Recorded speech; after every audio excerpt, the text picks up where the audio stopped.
On May 17, 2017, the voice that once defined a generation stood under the lights for what would become the final time. Chris Cornell, a man whose voice could shake arenas, and yet carry the quiet weight of something deeper. That night in Detroit, everything seemed almost normal. Performing with Soundgarden, Cornell took the stage in front of the thousands. Reports say he was engaged, energetic, even grateful to the crowd. But beneath the performance, some noticed something subtle, something off, a shift in energy, a presence. Not entirely there. Still, the show went on, like it always had. After the concert, Cornell returned to his room at the MGM Grand in Detroit. There, he made a phone call to his wife. A conversation that would soon become one of the most haunting details of that night. She noticed something wasn't right. His speech, his tone, his state of mind. Concerned, she asked security to check on him when she could no longer reach him again. What happened next unfolded quietly and tragically.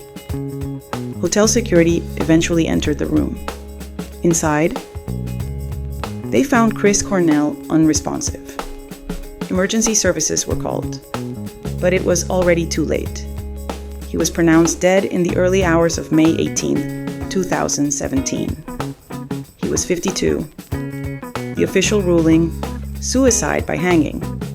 Toxicology reports later confirmed the presence of prescribed medications, including anti-anxiety drugs, but none were found at lethal levels.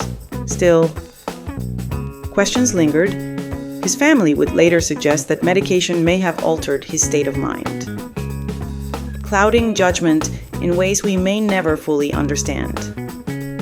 Because this story was never just about one night.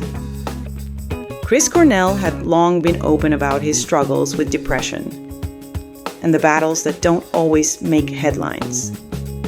Battles that can exist even at the height of success, even in front of thousands, even behind a voice that sounds invincible. His death sent shockwaves through the music world. Tributes poured in, from fans, from fellow artists, from a generation that grew up with his voice in their ears. But beyond the grief, something else emerged. A conversation about mental health, about silence, about the things we don't always see. Because sometimes the loudest voices carry the quietest pain. And sometimes the final performance is not the end we expect. It's the one we never saw coming.